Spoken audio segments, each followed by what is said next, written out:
Come on in, fam. Come on in. No frills, no thrills. Just brother hot chill. Family, we need to have a porch talk about something we usually overlook. When we talk about what was taken from our ancestors, the names, the language, the spirituality, we often skip the most subtle theft of all, the theft of our time. On the plantations, our time was harvested like cotton, extracted to build empires that want ours. Even now, we still are punching clocks designed by Roman emperors and Gregorian monks, measuring our worth by a dollar and a deadline rather than by our breath and our brothers.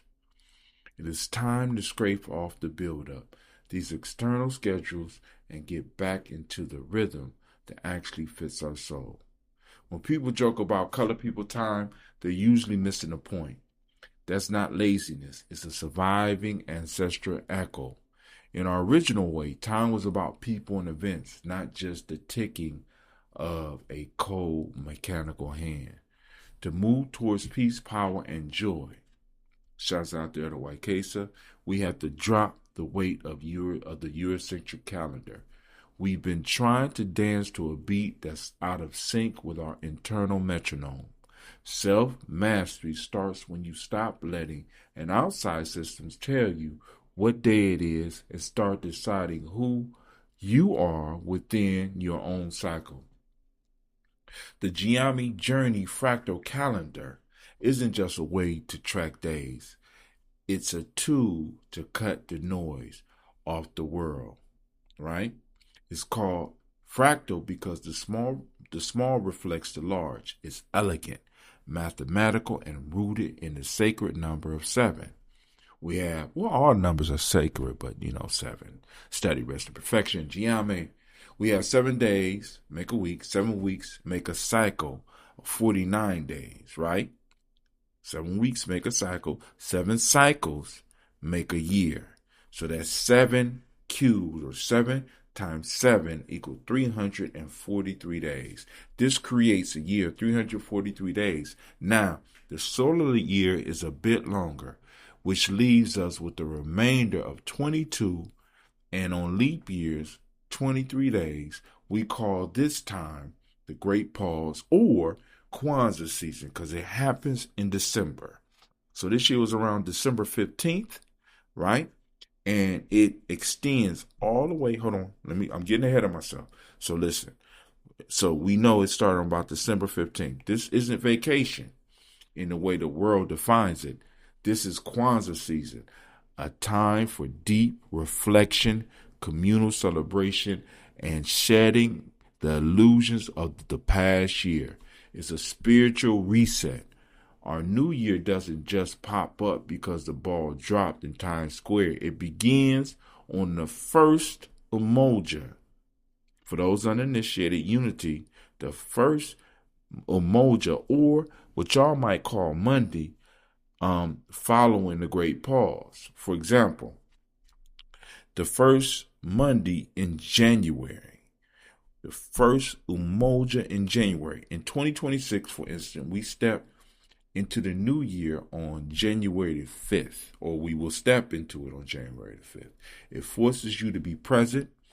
You can't just sleepwalk through the calendar. You have to be conscious of it.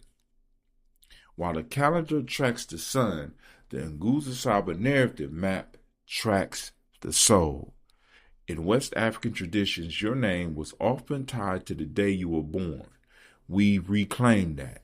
This isn't a horoscope. We aren't looking at the stars to tell us if we'll find money. This is a system for self-definition. When you know your Dayborn principle, you understand your natural learnings or your natural leanings. Are you a Kujichagulia? Self-determination, right? You might have an intense drive for independence. Instead of letting that manifest as isolation, you learn to harness it for the nation. We align our days with the principles and the colors of our journey. Umoja, y'all know it is Monday. It's unity and the color is purple. Kujichagulia, Y'all know it is Tuesday. For those uninitiated, self-determination, the color is indigo. Ujima is collective work. It's Wednesday, and the color is blue. Ujima, cooperative economics. It's Thursday, and the color is green. Nia is purpose, right? And the day of the week is Friday, and the color is yellow. Kaumba is creativity, and it is Saturday, and the color is orange. Imani is faith, and it's red. If you notice that, that's Roy G. Biv upside down. But anyway, we'll talk about that later.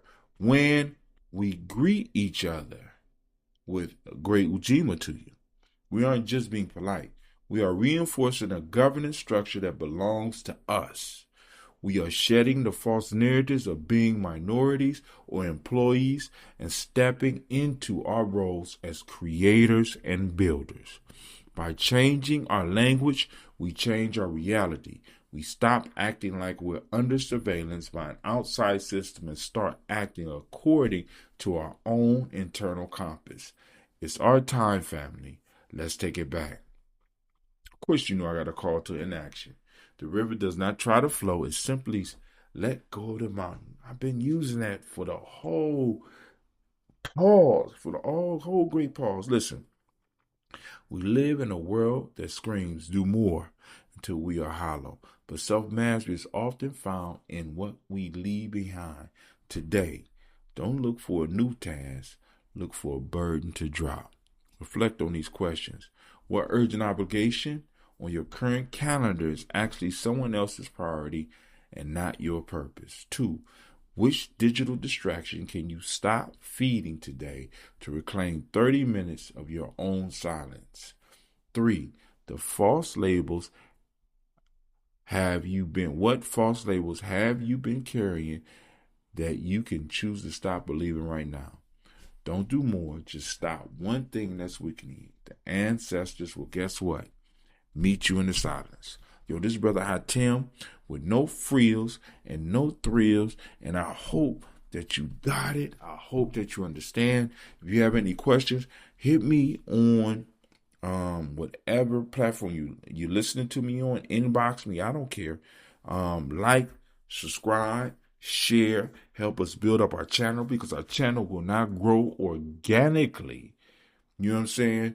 Because the algorithm is against information like this. The algorithm is working against us. So the only way we grow is by you sharing. Also, family, get your own Nguzo Saba Narrative Map, right?